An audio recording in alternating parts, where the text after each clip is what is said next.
Almost everyone knows who Freud is, one of the greatest influences of the last 100 years.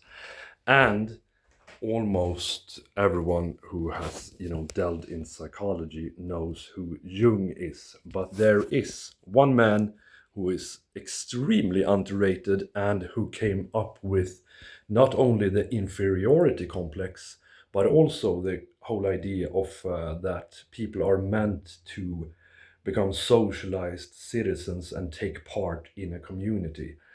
And not only that, he came up with the idea that the family is one of the most important things when it comes to shaping a human being, but not only the parents, as we talk about a lot today, but also the siblings. This man is known as Alfred Adler, and in his time he was as big as Freud, but he never really got any recognition or attention in the way that Freud did, which is kind of ironic if you think about it, because his whole, well, not his whole, but his main idea was the inferiority complex. And Jung later explained that one of the main reasons that he focused so much on this was because he himself had an inferiority complex in contrast to Freud, who got all the attention and money and whatever.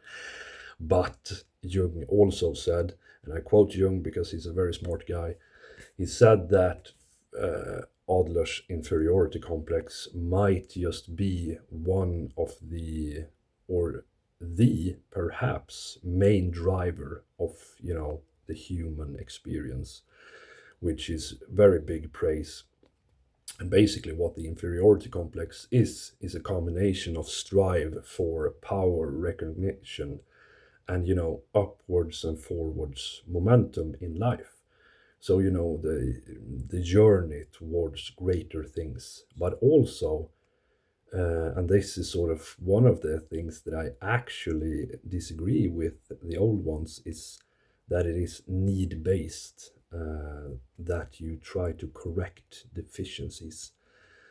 But anyway, the inferiority complex and the way it is describes how siblings can become different, and also, if you want me to go further into it, it's basically like, imagine you have an older sibling who gets a lot of love and validation from their parents, very much so, and then when they get a second child, the older siblings fall into, not necessarily the forgotten realm, but they don't get nearly as much love, validation, and attention.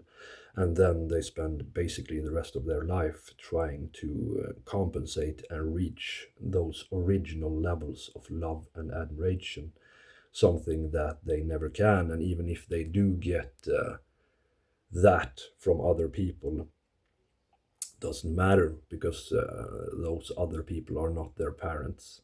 It's quite sad, but it is a super duper duper brilliant theory, and it still holds a lot of credit to this day. Thank you so much for watching today. I believe it is Psychology Everyday 52.